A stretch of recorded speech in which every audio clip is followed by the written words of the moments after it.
This is the Business of Apps podcast, bringing you actionable insights from the leaders of the global app industry and the world's fastest growing apps. You can find more app news, data and analysis over at businessofapps.com.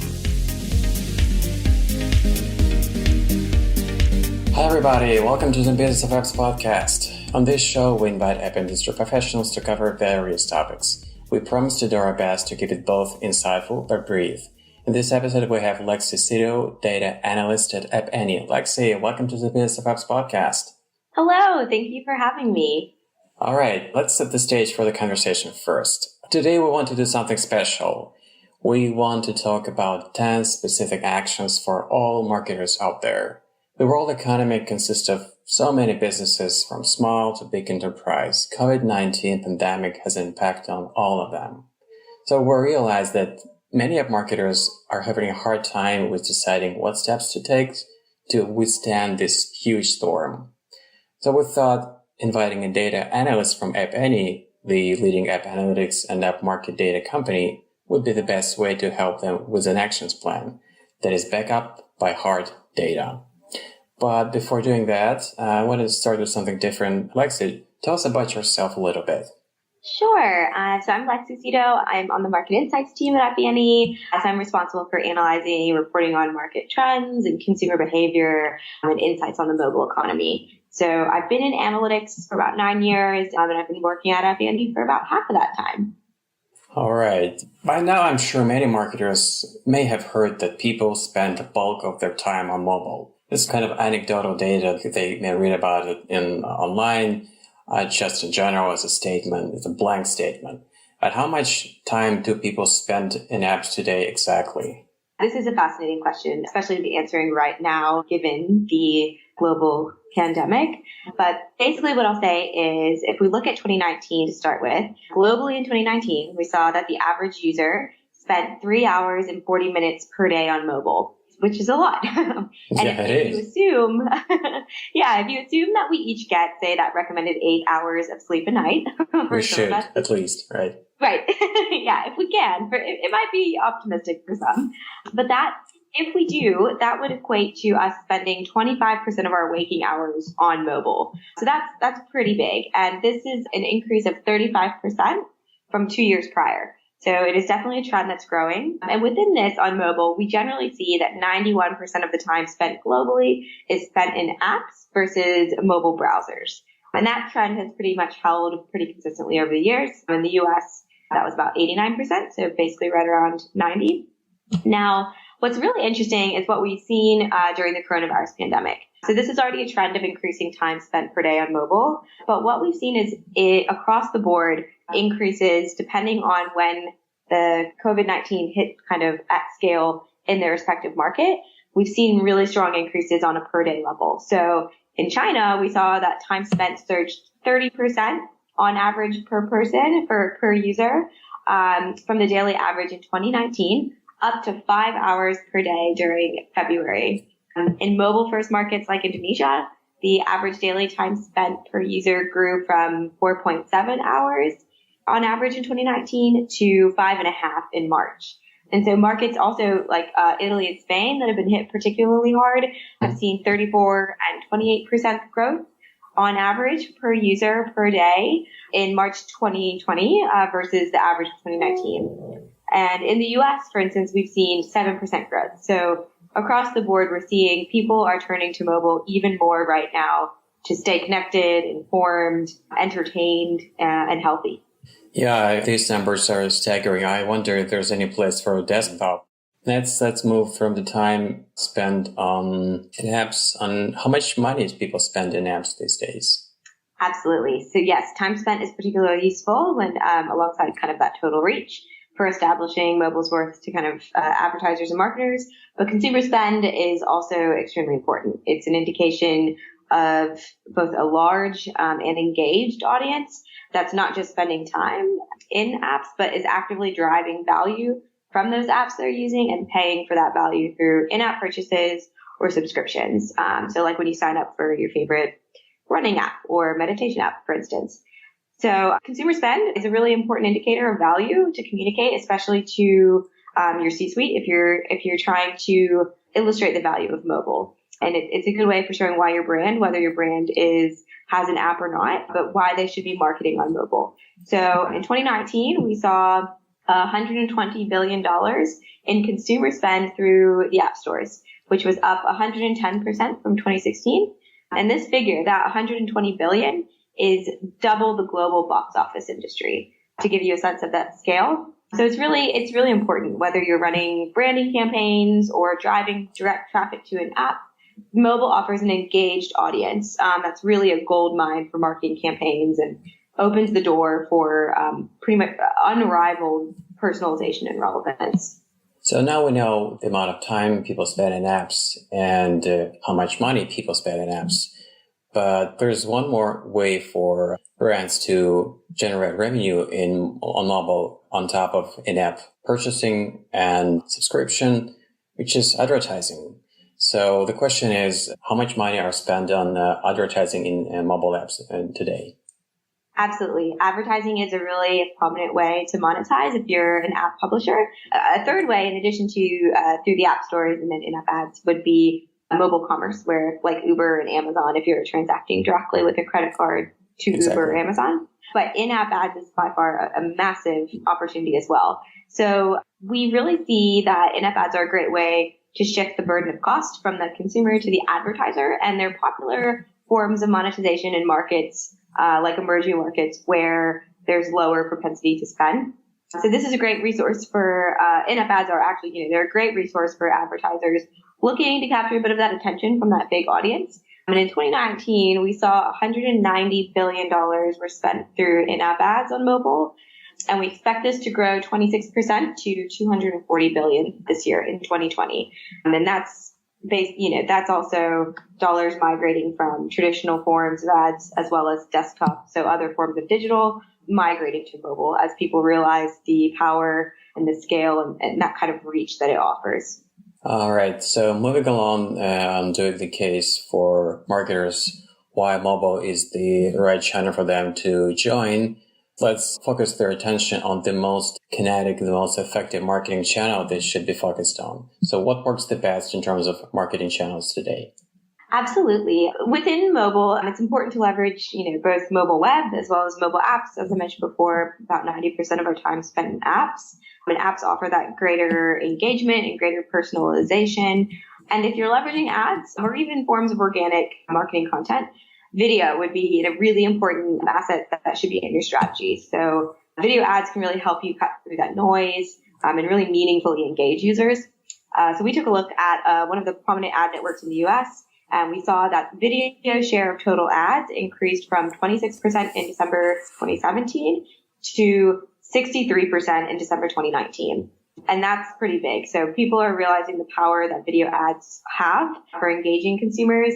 And it slots in line with video streaming in general has increased significantly on mobile. So globally, consumers have spent 50% more sessions in entertainment apps in 2019 than they did 2 years prior. So it is a really important medium that you should be considering for your ads and for your marketing strategy on mobile.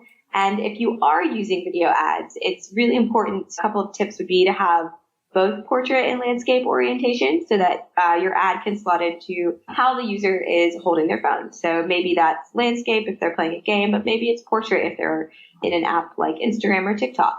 And so then also you want to make sure that you're considering creating content specifically for mobile, video content specific. So that typically has shorter formats and that content that also supports viewing without sound versus repurposing some of the content you might have for other mediums. So that's really important to consider and also the subject matter of the videos, depending on your branding, oftentimes user-generated content or content that feels a bit more user-generated tends to resonate nicely on mobile. Awesome. Just one more tip on top of that, which is think about it this way. We just mentioned the amount of time people spend on mobile, which is 3 hours, 40 minutes. And a big portion of that time is spent with the media, with video. People are streaming movies from Amazon Prime or Netflix. People are watching the short videos on TikTok. This is the medium that people is gravitating to more and more. So this is how they spend a big part of that 3 hours, 30 minutes daily. So naturally, this is where you can reach out your audience using video advertising. Now, it's true for web, and it is as much true for mobile. Keywords is how people are connected with products and services. Google has been an officially recognized as a verb as a synonym for search for a while. So what tools or ad marketing techniques would you suggest ad marketers use to deal with competition when they go to a new market and they're established players? What tool they should use to compete with these folks? Absolutely. Yes, keywords are incredibly important. About 65% of App Store downloads on iOS come from keyword searches. So that's a really important part of any app's user acquisition strategy. So you can leverage tools like App Annie has one called Keyword Spy that allows you to sort of see into your competitor's strategy. So are they focusing on app features in their keywords like ease of payment, such as Uber ranking for the keyword Apple Pay? That could signal to a competitor like Lyft that maybe that's important to users. And if it's not a feature that Lyft has, that's something to consider or to potentially try to leverage traffic off of that keyword as well. Another option is, are they trying to capture industry demand? So such as Lyft ranking for the keyword yellow cab. So this also kind of like alerts you to opportunities that you might want to capitalize on or regain traffic back from a competitor. It just gives you a window into their strategy and helps you be more offensive and defensive. So for instance, as well, you can leverage these tools to alert you to kind of their offensive traffic and tactics.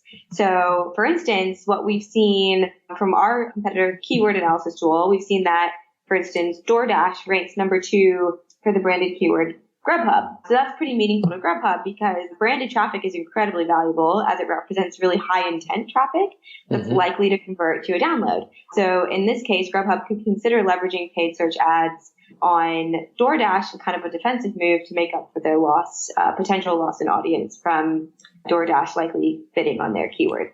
Gotcha. Now, just like on desktop, there are native and paid search.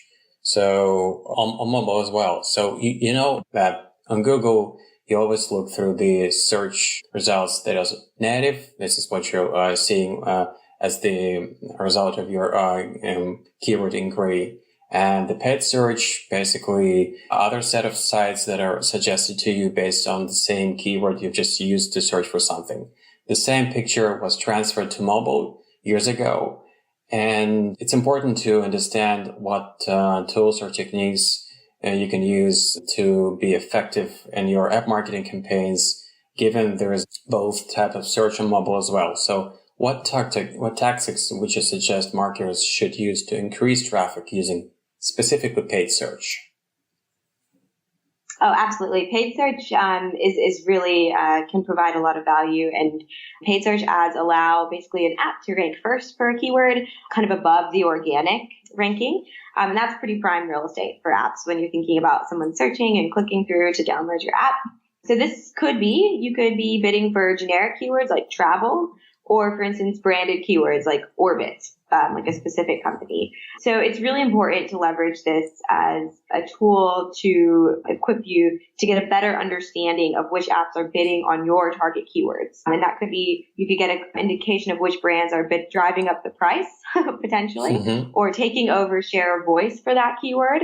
Because every search that translates to traffic to a competitor app is a download that your app loses out on. So for instance, if you see share of voice going up for a competitor on the keyword travel from paid search ad, and that is one of your target keywords, you can then be empowered to act offensively, to advertise on potentially that competitor's branded keyword to win back audience, or even just on the keyword travel. You might try to diversify with similar keywords that could give you a similar share of voice without spending as much if they're driving up the price. So that ultimately helps you make smarter decisions with a better ROI. Right. And just want to add that you have to be, the question, should you use paid search or go native only, has been for years for the app marketers to ponder about. And the answer I hear more and more for a number of years now, which is you have to use both. There is no way you can be effective in driving app installs for your app if you only rely on native search. No matter how good you're in App Store optimization, there's always a potential to use paid search which will help you to drive more people, and it will feed your search engine optimization techniques. Like these are basically like, right and left hand in your app marketing approach. Now, let's talk about user acquisition, which I think I would characterize as an art based on hard data and lots of experimenting. Do you have any tips for UA campaigns marketers that they should know about? I definitely agree with that, with your characterization of an art based on hard data and experimentation, 100%. So I think some tips I'd have are you need a suite of creatives to do exactly that experimentation piece, to be testing across multiple, personas as well as formats. And that's really key to having those successful ads that really help drive those installs. And I think also you need to engage in both kind of those steady drip campaigns, those that last longer durations of time. Sometimes it's a year plus, and they're typically, more branding focused. And then also leveraging short burst campaigns to kind of infuse new branding, new ad formats, highlight new features, and have those infused into the market. Those type of short campaigns are often going to be more targeted to specific events. We saw a lot of burst campaigns for the World Cup, and we expect to see that for other timely events like that. And for instance, Instagram recently diversified its ad strategy using 99 creatives across, those two different types of campaigns, long drip campaigns and short burst campaigns. Yeah, this is what it takes when you compete with TikTok, not to lose your dominance. All right. One of the basic notions of app marketing is an app install. So if you think about web, it's like a website visit on a desktop. It's the unit that people are measuring their app marketing success, how many app installs your app has gotten for a certain period of time. This is the way how you increase your app user base, and this is how you increase your audience, how you're ultimately be able to monetize your app business better. It's just obvious. The more installs you have, the more money you generate. And obviously, it's not only about the number of installs, but how well you can retain these people and what are your efforts to make them your loyal customers so they will not leave you. But this whole picture starts with an app install. So is there a way to monitor app performance in terms of downloads and compare it with other apps? For instance, you would do on a desktop for websites using traffic analytics tools like Google Analytics, for instance.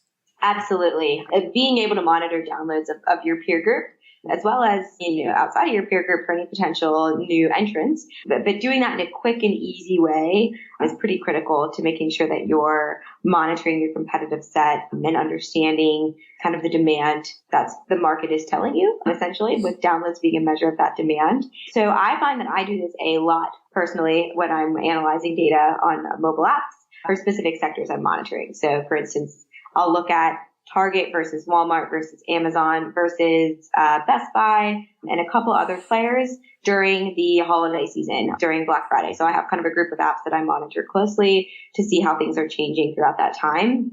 And that's really valuable. And being able to do that really quickly is incredibly powerful. We saw this pan out in a big way with Hulu and HBO Now during the Game of Thrones season finale premiere. So naturally, you'd expect HBO Now to see a sizable bump in downloads, both probably paid and organic. And we actually saw that Hulu was able to piggyback on that demand generated at the launch through some paid and organic strategies, and also saw a similar sizable lift around the same time as the Game of Thrones premiere for the final season. And that led to a sizable bump, but they were actually able to sustain that lift for weeks after as well. So being able to see this, if you're HBO, it could alert you to act. Again, some sort of, trying to leverage strategically in your ASO strategy or your paid search ad strategy, ways to recapture some of that traffic that might be being eyed by competitors during that time. So that was sort of one of those trends that if you hadn't seen them side by side, it might not be as clear what was going on. But being able to view them in one sort of place allowed us to see a really interesting tactic that was quite strategic from Hulu. I hope HBO folks are listening us right now because I'm a big fan of Westworld and I do wish them well on the market.